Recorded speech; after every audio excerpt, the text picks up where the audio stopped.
Сибай.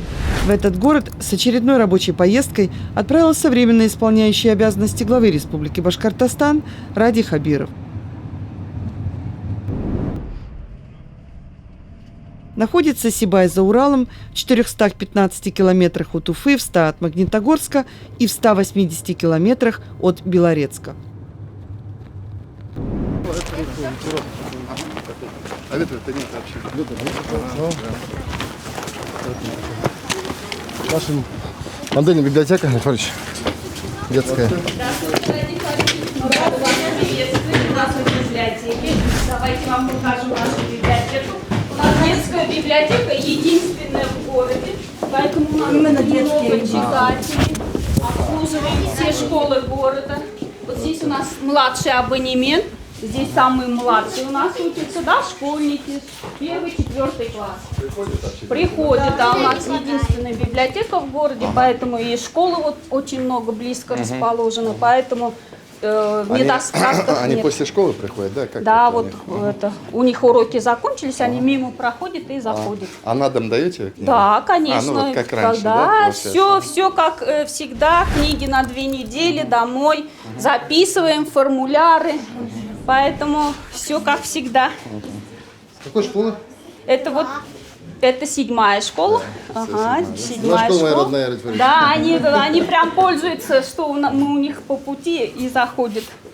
А где? Я подарки вам Да, привез. идемте. У нас мероприятие идет. Ребята, у нас сегодня гость, временно исполняющий обязанности главы республики Ради Фаритович Хабиров.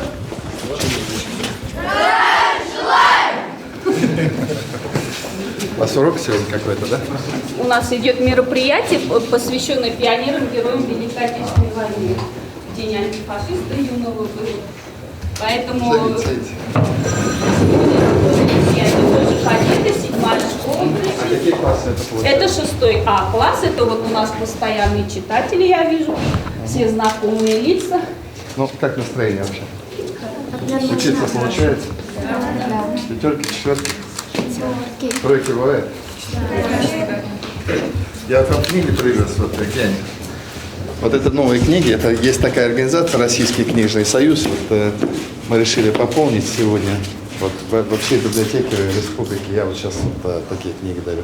Читайте, на самом деле, читайте больше, это очень-очень полезно. Потому что, наверное, у каждого есть телефон в кармане, да? Да, и времени читать нет, конечно. Вот вы убираете телефон подальше и читаете книжку. Мы хотим вам подарить книгу про наш город. Давай. Это энциклопедия в 15 году. Спасибо большое. Спасибо, буду читать. Посвященная нашему городу. Я ваш город за это время полюбил, наверное, здесь на пенсию уйду, квартиру куплю и буду жить здесь. Ну, если вы все завершите здесь, тогда, значит, так. Ладно, ребят, хорошо. Ради Фаритович, спасибо большое за книги. Ребята, из каких вы школ? Моя школа. Мальчики на колено. Почему у вас такая форма? Потому что мы кадеты. 23 февраля вы отмечали? Да. Ребята, хорошей учебы вам. Спасибо. Ладно, занимайтесь спортом. Спасибо большое. Спасибо.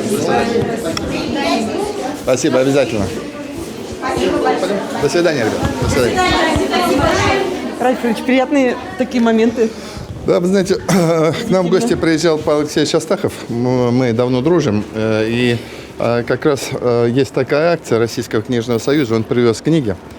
Порядка 1500 книг. Вот мы по нашей республике раскидываем их. Вот сейчас попутно я заехал, книги подарил. Причем новые книги, хорошие для детей младшего и старшего возраста. Поэтому так. А книги о чем?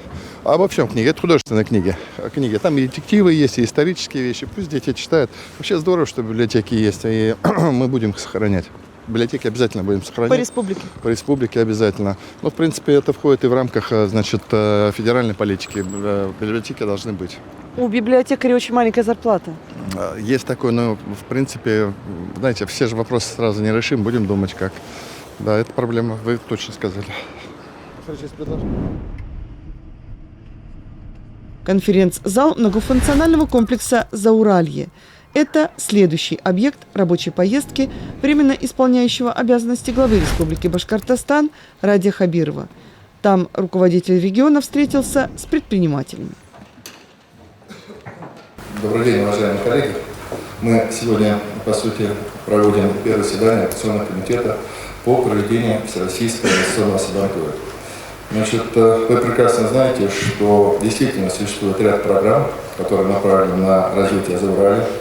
Так сложилось, что целый ряд районов, городов, муниципалитетов нашей республики находятся, так сложилось, географически довольно на отдаленном расстоянии от крупнейших центров промышленности нашей республики. Поэтому нету здесь Зауралья нефтехимии, нету крупных промышленных центров. Поэтому у нас всегда вызывает определенное беспокойство и определенную заботу мы хотим выразить для того, чтобы эту территорию, которую мы называем Зауралье, развивать. Первое, я хотел сказать, что программа по развитию Зауралья, она у нас уже отрабатывается до 2020 года. Поэтому я уже дал поручение, мы постепенно переходим к пересмотру этой программы, насыщению новыми задачами и содержанием. Но, тем не менее, пока программа, мы подумали, что нам необходимо подключать современные методы и современные инструменты для повышения деловой активности и деловой жизни в данном и очень важном для нас регионе. Поэтому мы приняли решение, что будем проводить ежегодно, что очень важно, всероссийский инвестиционный, мы его назвали Сабантуй Зауралье. Это будет не местечковое мероприятие, это будет мероприятие не только некое такое, знаете, межсобойчик там 6-7 районов муниципалитетов нашей республики. Это большое, важное всероссийское мероприятие. Для того, чтобы сделать его таковым, конечно, нужно очень много и серьезно работать. Мы понимаем и мы знаем по опыту, что подобного рода мероприятия при хорошей их организации могут иметь очень важный мультипликативный эффект по развитию инвестиций, по привлечению инвестиций, улучшению деловой атмосферы, делового фона, по привлечению новых людей в ваш регион, в наш регион. Поэтому мы собираемся это сделать. Значит, при этом мы также ясно понимаем, что если мы претендуем на проведение столь серьезного, как мы это замыслили, мероприятия, нам, конечно, нужна будет помощь и существующих институтов развития, бизнес-развития, и, конечно, общественных институтов. Уважаемые коллеги, да, сегодня речь идет о создании здесь большого крупномасштабного мероприятия, которое будет в этом году проходить 14-15 июня и будет называться, как я кричал, Всероссийским инвестиционным сабантуем.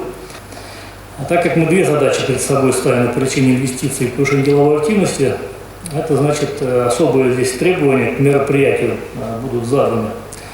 Должны учитываться особенности нашего региона, они здесь однозначно присутствуют, но самое главное, что нам нужно не повторяться на фоне других российских регионов, очень большое количество мероприятий, и этот форум должен быть особым.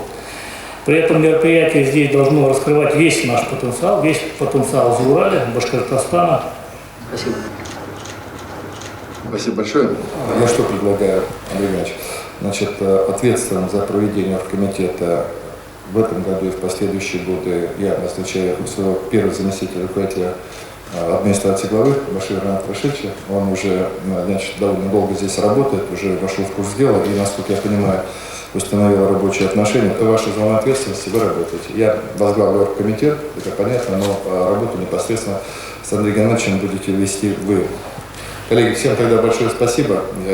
У нас сейчас встреча, поэтому есть вопросы для обсуждения, просто не хотим опаздывать на встречу с жителями. Вам большое спасибо. Работаем, решения все необходимые мы приняли. До свидания.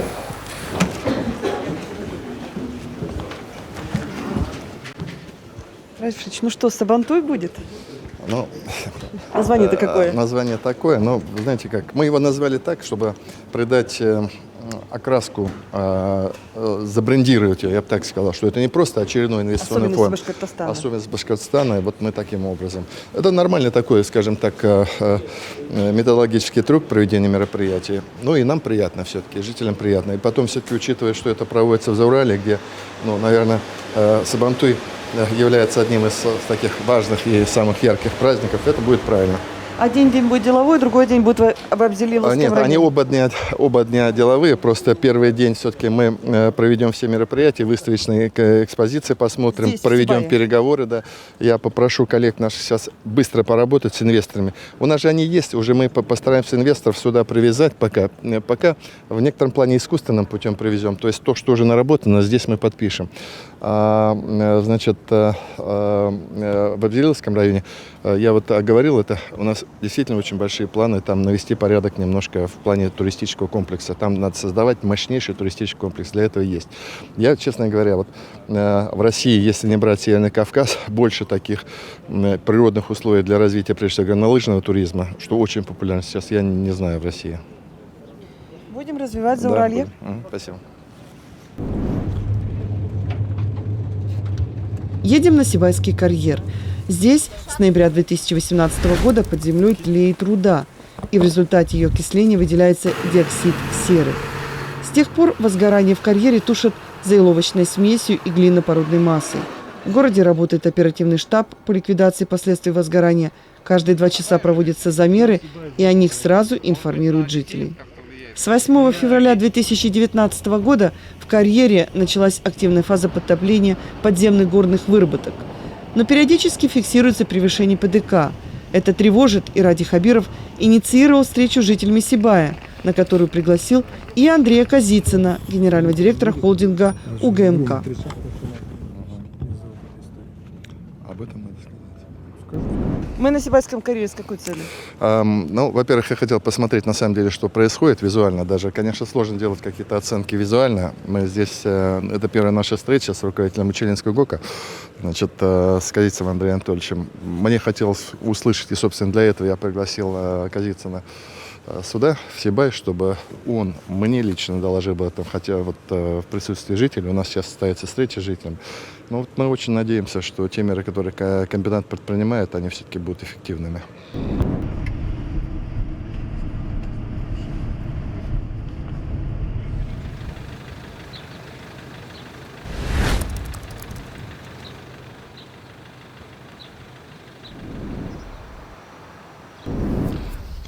Добрый день, уважаемые жители Сибая. Спасибо, что пришли. Мы сегодня приняли решение провести с вами встречу, потому что мы трезво понимаем, что в Сибае происходит. Мы понимаем, что не просто жителям Сибая. И перед началом встречи я сам лично хотел сибайцев всех поблагодарить за ваше терпение. И хотел вам сказать, что мы вас не оставим одних с этой проблемой и не оставляем. Ряд мероприятий мы проводим и будем проводить, но смысл сегодняшней встречи другой немножко. Уважаемые сибайцы, значит, я принял решение пригласить сюда к вам руководителя Уральского горно-металлургического комбината Козицына Андрея Анатольевича, для того, чтобы вы те вопросы, которые вас волнуют, могли ему задать и получить ответы. Есть ряд вопросов, которые руководитель комбината должен вам лично дать. Андрей Анатольевич, тогда я вам предоставляю слово, наверное, вводное. Вы расскажете о мерах, предпринимаемых по ликвидации, и, соответственно, потом в рамках ответа вопроса поработаем. Пожалуйста. Добрый день, уважаемые коллеги. Спасибо за представленную возможность, Ради Фаритович. Вы представляете, глубина карьера 585 метров, очаги возгорания на уровне 400. То есть вот 185 метров нужно, чтобы было заполнено водой. По нашим расчетам, с учетом объема воды, который для этого необходим, это 382 тысячи кубов. Примерно 30 дней плюс-минус. Эта чаша должна, вот низ карьера заполниться, и очаг возгорания должен быть ликвидирован. Затем это все должно быть... В течение 2 месяцев будем мониторить, чтобы вся порода внутри охладилась, и окислительный процесс должен остановиться. Ну а затем будем, если все подтвердит, институты свои технические решения в рамках проекта подтвердятся, потом будем осушать, то есть откачивать обратно воду, а это все будем породой, которая сверху, закрывать глиняными замками, чтобы не было доступа кислорода на будущее. Технические решения институтами подтверждены, что мы должны все вот в этот период времени локализовать, и процесс окисления должен быть ликвидирован. Спасибо, Андрей Анатольевич. Давайте тогда так поступим. Значит, я предлагаю, если жители не возражают, за время этой ситуации сформировалась группа молодых людей, которые создали и страничку в соцсетях, и довольно мобилизованно информируют о всех происходящих событиях жителей. Это группа Сибай-Дыши. Мы представим, наверное, слово жителям, вот представителям этой группы. Вы можете высказаться и задать вопросы. И потом уже перейдем к плоскости вот вопросов-ответов всех, кто желает. Здравствуйте, меня зовут Эдуард Кадыров, я представитель сообщества... Активист группы Сибай-Дыши проанализировал способы выемки прибортовых запасов, рассказал о его видении последствий этих процессов и о зоне ответственности Сибайского филиала Учелинского горно-обогатительного комбината. Главное обвинение от жителей – отсутствие контроля над развитием окислительных процессов, которые при таком производстве неизбежны, и именно они привели к эндогенным пожарам в Сибайском карьере. Финал выступления – требования финансовой компенсации за причиненный вред здоровью. Что делает по факту ЧП на карьере город и республика? Ну, мы видим, работают лаборатории по мониторингу загрязнения воздуха, работает МЧС, организован штаб, горячая линия, ведется оповещение жителей, ведется прием жителей врачами из Уфы, дети и пожилые люди отправляются в санатории и прочее, прочее, прочее. Все это, между прочим, за бюджетный счет. А теперь давайте заглянем с другой стороны. Что сделал холдинг УГМК для борьбы с последствиями? Мы не говорим для борьбы с самим пожаром, а с последствиями. Вот информация с официальной группы Сибайского филиала Учелинского ГОК. 17 января 2019 года работники Сибайского филиала приняли участие в подомовом обходе населения и раздали памятки Центра ГО ЧС. Информация о том, как действовать при выбросе сероводорода и диоксида серы, провели беседы с жителями. Вот, соответственно, в принципе, и все. Наш город понес значительный ущерб, который еще только предстоит оценить. У нас к вам, Андрей Анатольевич, следующий вопрос.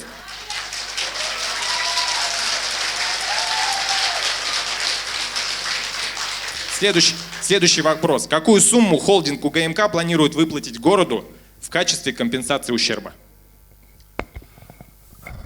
Пожалуйста, Андрей Анатольевич. Да, спасибо, Ради Фаридович. По части затрат вы сказали, что все деньги тратит республика на ликвидацию аварии. Докладываю вам, молодой человек, ни одной копейки на ликвидацию аварии в части работы, в части работы на карьере республика не потратила. А вы об этом почему-то умолчали. Вы же сказали совершенно по-другому. Да, республика... Спасибо. Давайте, я внимательно сейчас, услышал. Андрей Анатольевич, минуточку. Значит, я вновь обращаюсь к жителям. Может быть, вам что-то неприятно слышать, но договариваемся, иначе разговор у нас не получится. Не прерываем никого. Мы вас не прерываем, вы выступающих не прерываете. Я вас очень сильно об этом прошу. И вы правы в части того, что республика оперативно откликнулась, и пример детей, пример врачей, конечно, это все делает республика, и затраты несет на этом республика. Но в части детей тоже по просьбе Ради Фаритовича мы в этом, естественно, поучаствовали, чтобы детей отправить, те, кто хотят родители, они их отправят там, в места отдыха и так далее. Но вся ликвидация конкретной ситуации, о которой я сказал, происходит за счет денег компании Учелинского ГОКа. Поэтому не надо передергивать, есть общая проблема. Еще раз говорю, карьер стоял с 2003 года. Более того, Башкирский медно-северный комбинат, госпредприятие, оно обанкротилось. И все это осталось в том виде, в котором осталось, и мы с этим сегодня вынуждены работать. Нравится нам это или не нравится. Вот такая ситуация. Значит, Андрей Анатольевич, мы, когда с вами готовились к этой встрече, мы же с тобой договорились. Нас тут с пряниками не ждут, приятных вопросов не будет. Значит, тем не менее, все-таки будем отвечать на вопросы. Вот нам задали, мы отвечаем. Вопрос Эдуарда был такой. Что будет компенсировать за вред? Вот просто вы вслух произнесите, потому что вы прокомментирование выступления Эдуарда сделали, а ответ не дали. Какой есть у вас ответ, его надо давать. Вот мы по-честному сегодня обо всем должны договариваться. Значит, чтобы компенсировать вред здоровью, надо, чтобы этот вред здоровью был установлен. Понимаете? Тогда, если, ну вот можно, конечно, над этим смеяться, не смеяться, но я говорю, вот есть правовая ситуация. Если вред здоровью установлен, то тот, кто этот вред нанес, будет за него отвечать в смысле материальной компенсации. 20 марта – это уже 4-й срок решения проблемы, который нам озвучивают. Готовы ли вы финансово гарантировать окончание сроки работ? Конкретный ответ на ваш вопрос. 10 тысяч кубов в сутки. Если дебит воды не изменится в сторону уменьшения, считать все умеют. Чтобы заполнилась чаша до уровня минус 400 метров, нужно 382 тысячи кубов. Сегодня порядка 100 тысяч, чуть меньше, уже заполнилось. Поэтому, если это произойдет ровно 20 марта, я буду не менее счастлив, чем вы. Все. У вас есть еще вопрос, Эдуард? Хорошо, пожалуйста, от мужчины дайте. Хотелось бы узнать про перспективы комбината. Да, будет ли у него новое месторождение для разработки? Так как если предприятия не будет, вот я сам уеду, не надо никаких ПДК, потому что в какой-нибудь грязный город, где есть шахта. Поэтому вот это. И что будет с людьми, которые сейчас работают на комбинате, так как объем уменьшается, и как бы что с ним будет, сокращение или еще что? Хотелось бы вот это узнать. Спасибо. Спасибо. Значит, ну вот мы все вместе здесь все в зале находимся, вы только что слышали, что сказал глава республики, отвечая на вопрос, который был задан. Если будет принято решение о закрытии шахты, значит, мы будем закрывать шахту. Но тогда мы будем вот с вами конкретно и всеми теми людьми, которые работают на шахте, решать, где мы с вами будем дальше работать. Вот. Если шахта не будет закрыта, мы с вами будем здесь работать. Никуда мы не денемся. Вот, ответственно вам заявляю и вам, и всем, кто работает на шахте. Более того, ситуация, связанная с локализацией, о которой я говорил, мы, безусловно, решим, чем люди будут заниматься. Есть чем вокруг заняться, мы все организуем. Поэтому спокойно работайте. Что будет дальше в части отработки? Если мы ничего не найдем, будет консервация, о чем я уже тоже отвечал. И вот в части персонала я ответственно заявляю, мы шахтеры, и вообще все горнорабочие, шахтеры, мастера, очень дефицитные профессии, тем более очень профессиональные, отдельная каста людей. Поэтому, безусловно, с учетом той стройки, которая будет отсюда не так далеко, мы всех обеспечим работой, безусловно. Если говорить про работу. Все. Спасибо, Андрей Анатольевич. Пожалуйста, вот... Здравствуйте. Райти Фаритович, скажите, пожалуйста, а почему не вводится ЧС в городе? То есть раньше говорили, что при единовременном превышении ПДК, поэтому не вводится. Сейчас у нас уже постоянно идет превышение ПДК. Почему не вводится ЧС? Нет, такого юридического основания нет. Принимается решение о введении чрезвычайной ситуации по совокупности обстоятельств. Это первое. Второе. Если бы я твердо понимал, что от того, что мы введем ЧС, вам на следующий день станет легче, лучше и КР погаснет, я бы давно решение принял. Это никоим образом не увязано. Оснований для введения чрезвычайной ситуации мы не видим. Давайте, конечно, да, пожалуйста. Я хотела спасибо сказать вам, президенту нашему, такой заботы, таким президентом все мы победим. Спасибо. Победим. Только